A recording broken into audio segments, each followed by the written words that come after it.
very quiet with the SNC-Lavalin case and Liberal interference in the matter, and Justin Trudeau and his cabinet were breathing a sigh of relief, thinking that everything was going to be rainbows and sunshine heading into the election.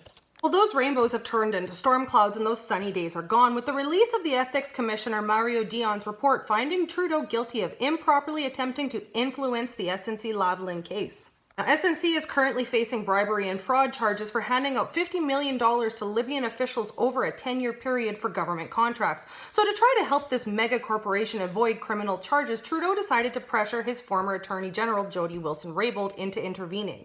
None of this sat well with Miss Wilson-Raybould, and when she refused, the Trudeau cabinet put the pressure on, which did not pan out well for the Liberals. Jody Wilson-Raybould was not going to go against not just the rule of law, but her own integrity, no matter how hard Justin Trudeau pushed her, and so he fired her.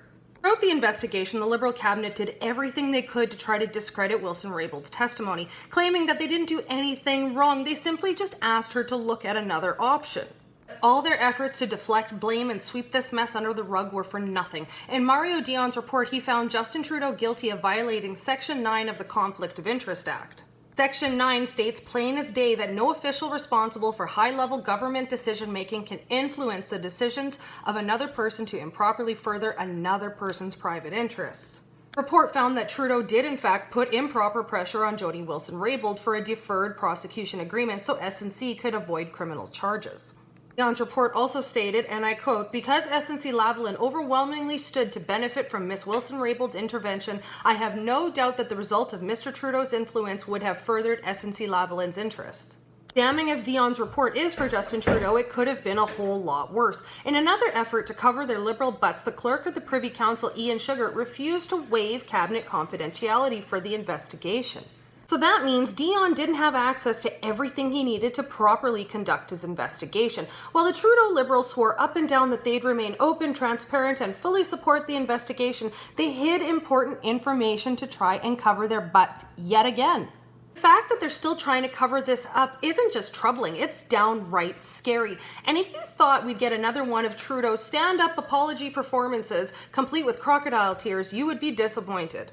Trudeau disagreed with some of Dion's findings, especially when it came to applying pressure on Jody Wilson-Raybould, but then took full responsibility while refusing to apologize.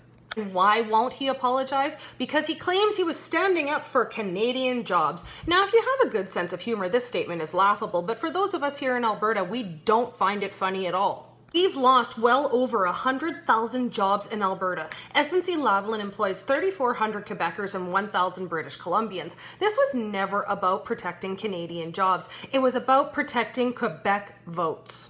Yes, like Trudeau said, his job is to stand up for Canadians and defend their interests, but it's not his job to interfere in a criminal case to help his buddy corporations avoid bribery and fraud charges. Trudeau forgets that his job is in fact to create the right conditions for companies to invest and create good, sustainable jobs. Those 4,000 jobs wouldn't have been completely lost. Another company would have bid on those contracts and created those very jobs Trudeau claimed to be protecting. This statement really is a slap in the face to the over 100,000 Albertans who are out of work. Trudeau has done everything in his power to make sure that those job losses are permanent, but he's willing to do illegal things to save 3,400 Quebec jobs?